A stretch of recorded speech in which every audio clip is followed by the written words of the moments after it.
Feel I'm sick and fall into your heart. Shalom, Bapak Ibu yang terkasih dalam nama Yesus Kristus. Kita kembali bertemu dalam kebenaran firman Tuhan dalam ibadah sektor pada saat ini. Sebelum kita dengarkan firman Tuhan, kami berharap supaya channel ini di-subscribe dan juga di-like, bahkan diberikan komentar atau masukan, baru dibagikan, supaya dengan demikian banyak orang semakin mendengarkan firman Tuhan sekalipun banyak persoalan yang telah melanda kehidupan kita. Bapak Ibu, kita bersatu dalam doa. Pada saat ini ya Bapa, kami akan mendengarkan firman. Urapi kami supaya kami mengerti kebenaran firman Tuhan. Hadirlah Engkau ya Bapa, lewat kuasa Roh Kudus-Mu ke dalam hati kami, supaya kebenaran firman-Mu dapat kami lakukan. Dalam nama Yesus kami berdoa dan siap mendengarkan firman Tuhan. Amin. Firman Tuhan bagi kita pada saat ini tertulis dalam kitab Bilangan pasal 14 ayat 17 sampai dengan ayat 19. Demikian firman Tuhan kami akan bacakan untuk Bapak Ibu semuanya. Jadi sekarang biarlah kiranya kekuatan Tuhan itu nyata kebesarannya seperti yang Kau firmankan. Tuhan itu berpanjang sabar dan kasih setianya berlimpah-limpah. Ia mengampuni kesalahan dan pelanggaran, tetapi sekali-kali tidak membebaskan orang yang bersalah dari hukuman. Bahkan ia membalaskan kesalahan bapa kepada anak-anaknya, kepada keturunan yang ketiga dan keempat. Ampunilah kiranya kesalahan bangsa ini sesuai dengan kebesaran kasih setiamu, seperti Engkau telah mengampuni bangsa ini mulai dari Mesir sampai kemari. Sampai di sana kebenaran firman Tuhan. Jemaat yang terkasih dalam nama Yesus Kristus, mungkin kita pernah mendengar lagu sekolah minggu yang bunyinya lebih seperti ini. Setia, setialah, setialah sampai mati, seperti Tuhan Yesus, setialah sampai mati.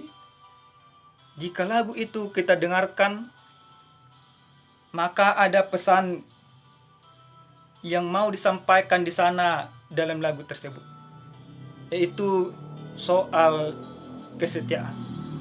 Bagaimana setiap orang diajarkan untuk tetap setia kepada Tuhan sampai mati.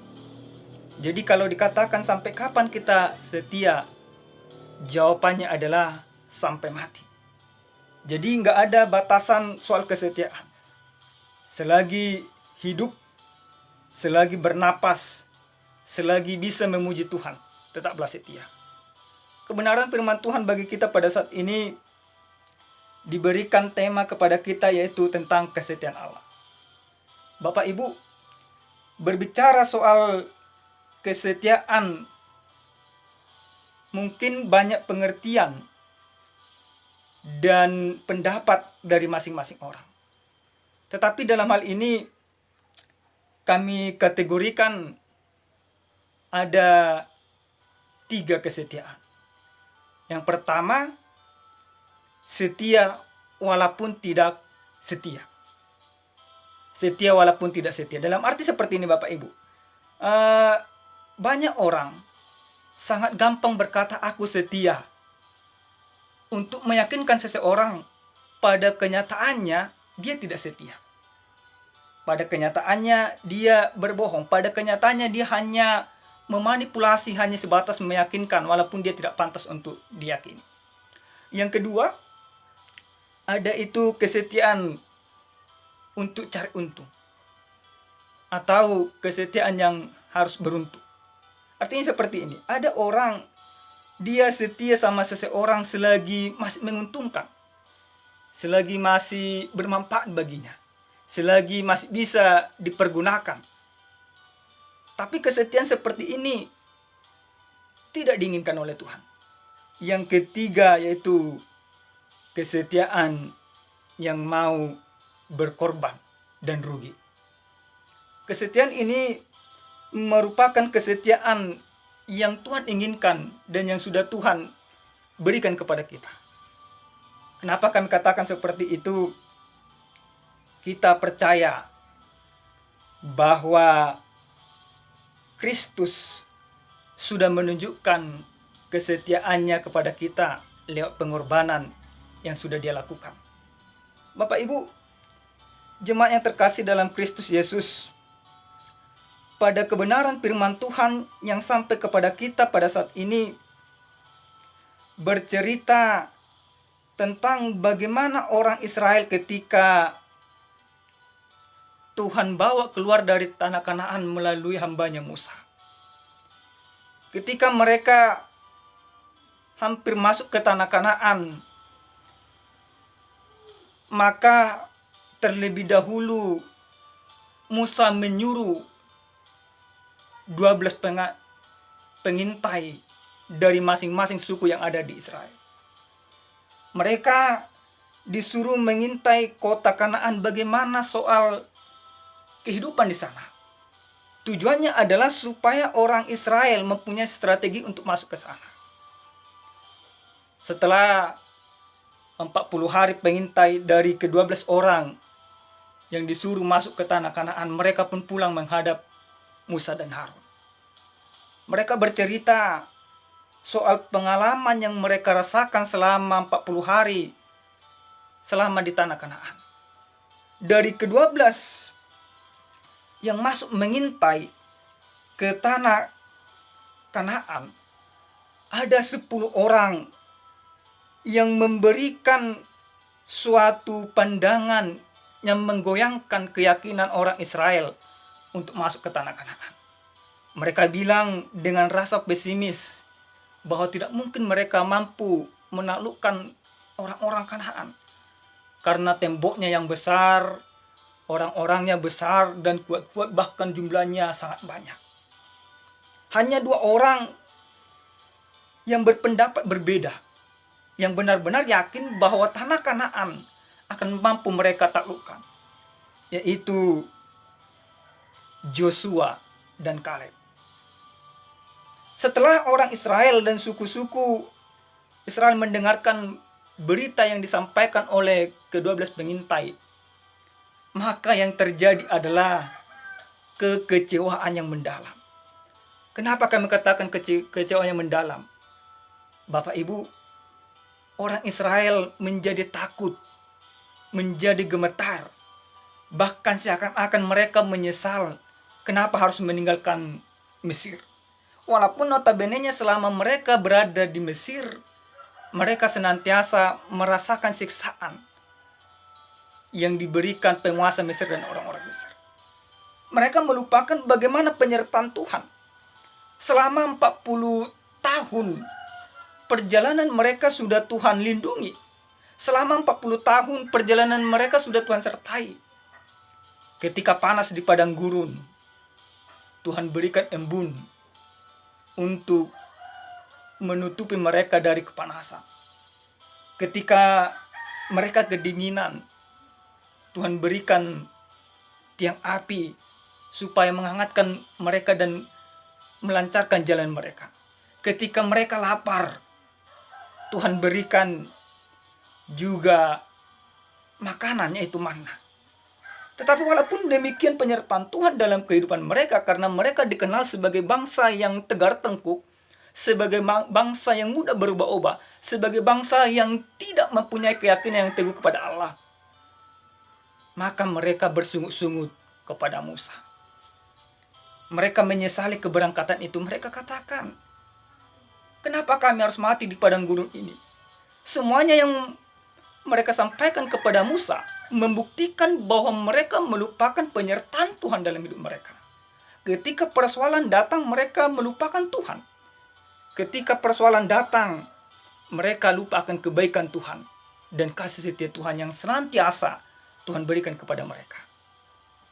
Bapak Ibu yang terkasih dalam nama Yesus Kristus, ketika sungut-sungut itu Musa sampaikan kepada Allah dan Allah dengarkan. Sebenarnya Allah begitu marah dan ingin membumi hanguskan orang Israel. Allah sampaikan segala kemarahannya kepada Musa. Dan Musa mendengarkan semua kemarahan Allah.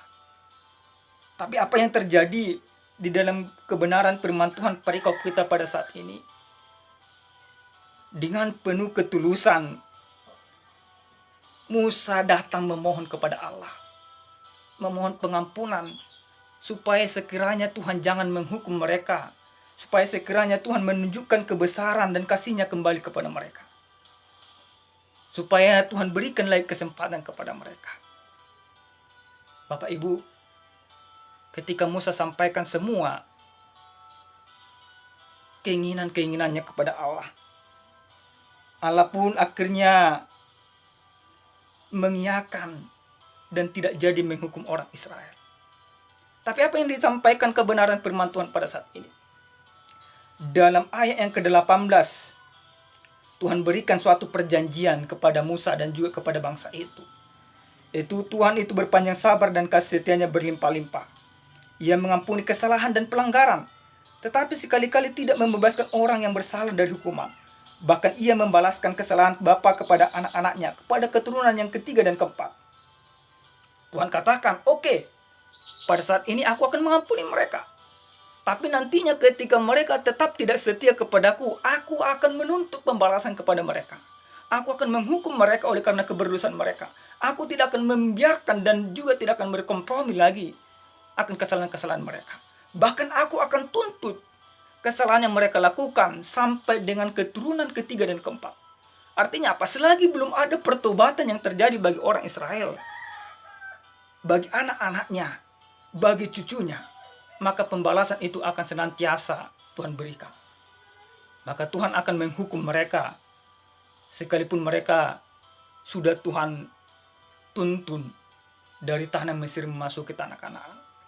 Bapak Ibu, jemaat yang terkasih dalam nama Yesus Kristus, Musa mendengarkan semua yang Tuhan sampaikan. Dan Musa pun berkata, ampunilah kiranya kesalahan bangsa ini, sesuai dengan kebesaran kasih setia-Mu. Tuhan kembali mengampuni mereka, oleh karena Musa mengingatkan, supaya Tuhan mengampuni mereka. Bapak Ibu, jemaat yang terkasih dalam nama Yesus Kristus, apa yang harus kita pahami dari kebenaran firman Tuhan? Bagaimana orang yang merasakan hidup di dalam kasih setia Tuhan? Ini yang terpenting.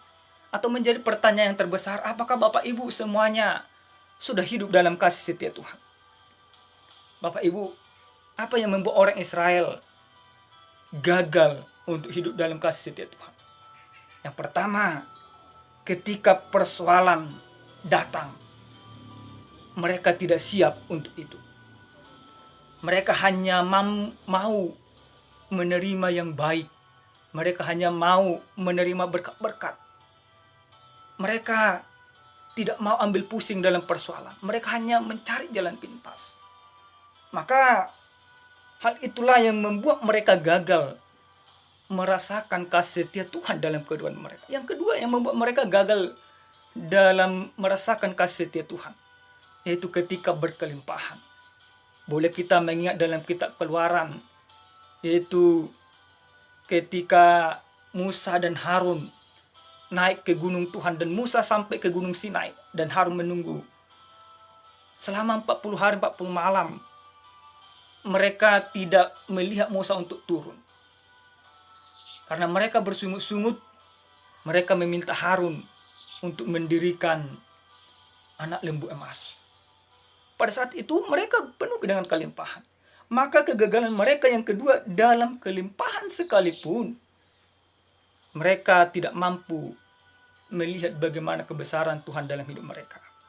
Bapak Ibu, jemaat yang terkasih dalam nama Yesus Kristus, mungkin kita sering dan hampir sama seperti orang Israel. Kita sering dalam persoalan kita melupakan Tuhan. Kita semakin jauh dari Tuhan. Kita katakan, di mana Engkau ya Tuhan? Kenapa Engkau biarkan persoalan ini datang ke dalam kehidupanku? Bapak Ibu, percayalah, jika persoalan datang seberat apapun dalam kehidupan kita, maka Tuhan hadir di sana. bagaimana kita menghadirkan Tuhan di dalam setiap persoalan kita. Oleh karena itu Bapak Ibu jemaat yang terkasih dalam nama Yesus Kristus, ada 3 hal yang kami buat di dalam kebenaran firman Tuhan ini. Bagaimana orang yang sudah hidup di dalam kasih setia Tuhan. Yang pertama kami katakan, tidak mudah bersungut-sungut. Menjadi orang yang tidak mudah bersungut-sungut. Memang benar kata orang bijak, ada beribu alasan bagi kita untuk bersungut-sungut. Tetapi ada berjuta alasan membuat kita untuk bersyukur. Orang yang sudah menerima kasih setia Tuhan, yang sudah hidup dalam kasih setia Tuhan, berarti dia tidak menjadi orang yang cengeng, yang mudah bersungut-sungut. Ketika datang persoalan langsung bersungut-sungut, tidak. Tapi orang yang sudah merasakan kasih setia Tuhan di dalam kehidupannya, ketika persoalan datang pun ke dalam kehidupannya, dia mampu melihat persoalan itu dengan baik, sehingga tidak membuat dia untuk bersungut-sungut dan menuntut Tuhan. Maka firman ini mau mengajarkan kepada kita, jangan pernah menjadi orang yang cengeng dalam hidupmu. Tetapi jadilah orang-orang yang tangguh untuk menghadapi persoalan. Karena percayalah, di dalam persoalan dalam hidupmu, Tuhan hadir di sana. Maka jadilah orang yang sudah hidup di dalam kasih setia Tuhan, dengan tidak mudah bersungut-sungut. Sekali lagi kami katakan, ada memang banyak alasan bagi kita untuk bersungut-sungut. Tetapi ada berjuta alasan bagi kita untuk bersyukur. Maka pilihlah berjuta alasan untuk bersyukur. Maka dengan demikian, kamu semakin menikmati kehidupanmu. Kamu semakin menikmati penyertaan Tuhan dalam hidupmu. Kamu semakin menikmati pengorbanan Tuhan di dalam kehidupanmu. Yang kedua Bapak Ibu jemaat Tuhan yang terkasih dalam nama Yesus Kristus, orang yang sudah menerima kasih setia Tuhan, dia hidup dalam kemerdekaan. Sekali lagi, orang yang sudah menerima kasih setia atau kesetiaan Tuhan dalam hidupnya, dia hidup sebagai orang merdeka. Bapak Ibu jemaat Tuhan, kenapa kami katakan seperti itu? Sebenarnya orang Israel ketika mereka keluar dari tanah Mesir, mulai dari keberangkatan mereka, mulai dari kejatuhan tulah yang ke-10, kematian anak sulung bagi orang-orang Mesir. Sebenarnya pada saat itu mereka sudah menjadi bangsa yang merdeka. Artinya yang tidak ada lagi menekan kehidupan mereka. Tapi notabene-nya mereka masih berperilaku seperti budak. Dia sudah dimerdekakan, tapi dia tidak menghidupi kemerdekaannya. Maka pada saat ini Bapak Ibu jemaat Tuhan, setiap orang yang percaya kepada Yesus Kristus sebenarnya dia sudah dimerdekakan oleh Kristus dari kuasa dosa. Maka setiap orang yang sudah dimerdekakan oleh Tuhan, oleh karena kesetiaan Tuhan sudah Tuhan nyatakan dalam kehidupannya, maka berperilakulah seperti orang-orang merdeka. Bagaimana orang-orang yang merdeka di dalam Kristus? Dia mempunyai kasih yang besar, kesabaran yang luar biasa, iman yang teguh. Itulah orang-orang yang merdeka. Bahkan seperti kami katakan tadi, tidak menjadi orang yang mudah bersungut-sungut. Orang yang sudah dimerdekakan oleh Tuhan, yang sudah menyadari kemerdekaannya di dalam kasih setia Tuhan, maka dia akan berkenan kepada Tuhan. Yang terakhir sekali, bagaimana orang yang sudah merasakan kesetiaan Tuhan di dalam kehidupannya. Yang terakhir sekali kami katakan, orang yang sudah merasakan kasih setia Tuhan dia di dalam kehidupannya, tidak lagi memikirkan dirinya sendiri. Bapak Ibu yang terkasih dalam nama Yesus Kristus, ini sama seperti Musa. Dia sudah merasakan kasih setia Tuhan. Dia sudah percaya akan kuasa Tuhan dalam hidupnya. Maka dia tidak lagi memikirkan soal egonya. Dia tidak lagi memikirkan soal pribadinya. Maka karena Musa tidak lagi memikirkan soal pribadinya, dia mau berdoa bermohon kepada Tuhan. Orang yang sudah menerima kesetiaan Tuhan, maka tidak lagi hidup dengan keegoisan. Ibaratnya di dalam sebuah keluarga.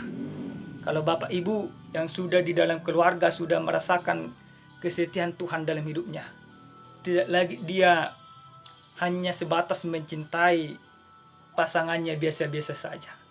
Dia mau berkorban kepada pasangannya. Bahkan Yesus katakan, kasihilah sesamamu manusia seperti dirimu sendiri. Tetapi di dalam rumah tangga, di dalam iman Kristen. Aku percaya.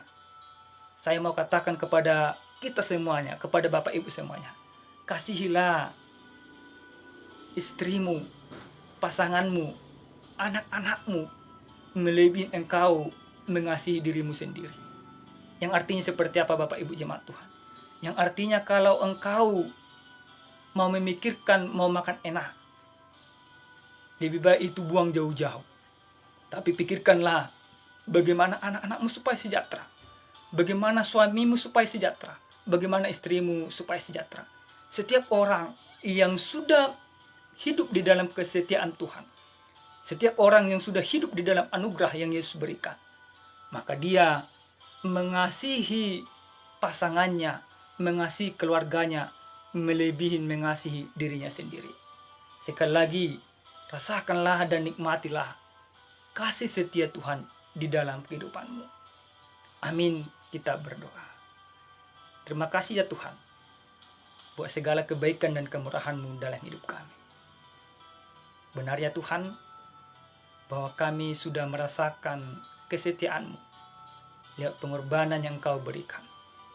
Bapa yang baik, ajari kami supaya kami setia di dalam kehidupan kami untuk percaya kepada Tuhan. Banyak persoalan, banyak tantangan, tapi kami percaya Tuhan hadir di sana. Terima kasih Bapa. Dalam nama Yesus, jadilah kehendak-Mu dalam kehidupan kami. Amin. Shalom.